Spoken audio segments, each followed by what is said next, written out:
Welcome to H today.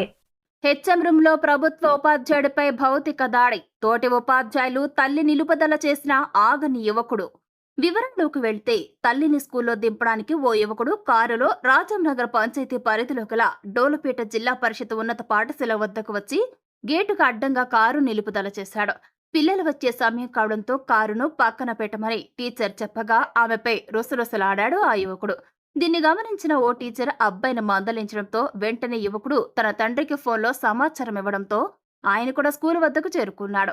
తండ్రి నియోజకవర్గంలోని ఓ police స్టేషన్లో హెడ్ కానిస్టేబుల్ గా పనిచేస్తున్నాడు. ఇద్దరు నేరుగా హెచ్ఎం రూమ్ లో ఉన్న మందలించిన టీచర్ లాభాను వేణుపై ఆ యువకుడు భౌతికంగా దాడి చేశాడు.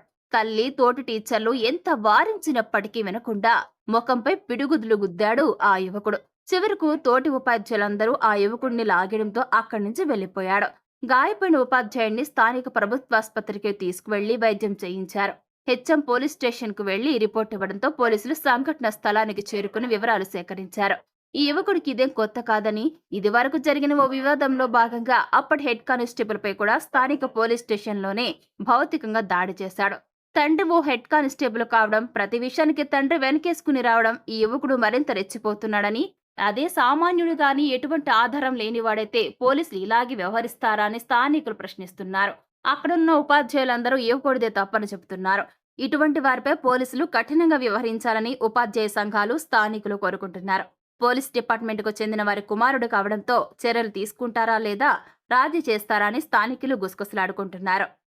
తరఫున ఉపాధ్యాయులపైన బయట వ్యక్తులు వచ్చి దాడి చేయడాన్ని మేము తీవ్రంగా ఖండిస్తున్నాం.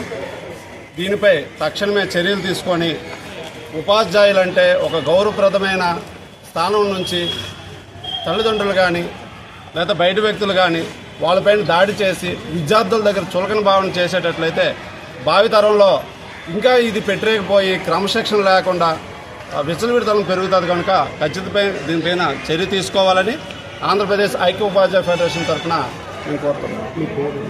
జి చంద్రశేఖర్. అయితే రెగ్యులర్గా ఆ మదర్ని అబ్బాయి దించుతాడు. అయితే ఈరోజు చెప్తూ ఉంటాను, గేట్ దగ్గర కారు తీసేయండి, కొంచెం ముందు కారు పెట్టు దిగండి అని అంటే అబ్బాయి అలా వినేసి అలా రోజు ఊరుకుంటాడు. ఈరోజు ఏమైందంటే అలాగా వాళ్ళ అమ్మగారు ముందుకు వెళ్ళిపోయిన తర్వాత కూడా అబ్బాయి ఒక 10 నిమిషాలు అలాగ ఆగి తర్వాత తీసాడు. అంటే మాకు ఇబ్బంది పెట్టాలనేసి కారు తీయలేదు. అప్పుడు నేనేమో కారు మీద ఇలా చేసి ఇలా కొట్టాను, బాబు కారు తీయు అనేసి. తీయమంటే ఇంకా ఉంచాడు. ఆ తర్వాత నేను కారు ముందు తీసి పక్కన పెట్టేసి ఇంక లోనికి వెళ్ళిపోయిన తర్వాత ప్రేయర్ చేస్తుండగా గబాబు వచ్చి నీకు కామన్ సెన్స్ లేదా, నీకు ఎవడో ఇచ్చాడు ఉద్యోగం అని అడిగాడు. అడిగితే వెంటనే నేనేమో అక్కడ వచ్చి ఏంటి ప్రేయర్ దగ్గర గొడవ, తర్వాత మాట్లాడుకుందాము రా అని చెప్పేసి ఇలాగ తీసుకుని వెళ్ళాడు. అంతే, అదే జరిగింది అక్కడ. అది అయిపోయిన తర్వాత వాళ్ళ మదర్ వచ్చారు. వాళ్ళ మదర్ వచ్చి మా బాబుది మా ఆయనదే తప్పు సారీ అని చెప్పేసి ఆవిడ అన్నారు. ఈ లోపల మళ్ళీ వచ్చి అక్కడ అలా ఆయనను పిల్లడు వచ్చి డైరెక్ట్గా హెచ్ఎం రూమ్కి వెళ్ళారు. హెచ్ఎం రూమ్లోని తిరిగి చేయి చేసుకున్నాం. స్కూల్లోనే స్కూల్ అసిస్టెంట్ ఇంగ్లీష్ ఆవిడ. అతను కానిస్టేబుల్, హెడ్ కానిస్టేబుల్ అయినా. ఆవిడ పేరేం పేరమ్మా? శశి, కే శశి. అబ్బాయికి ఎంత వయసు ఉంటుంది? 21 సంవత్సరాలు.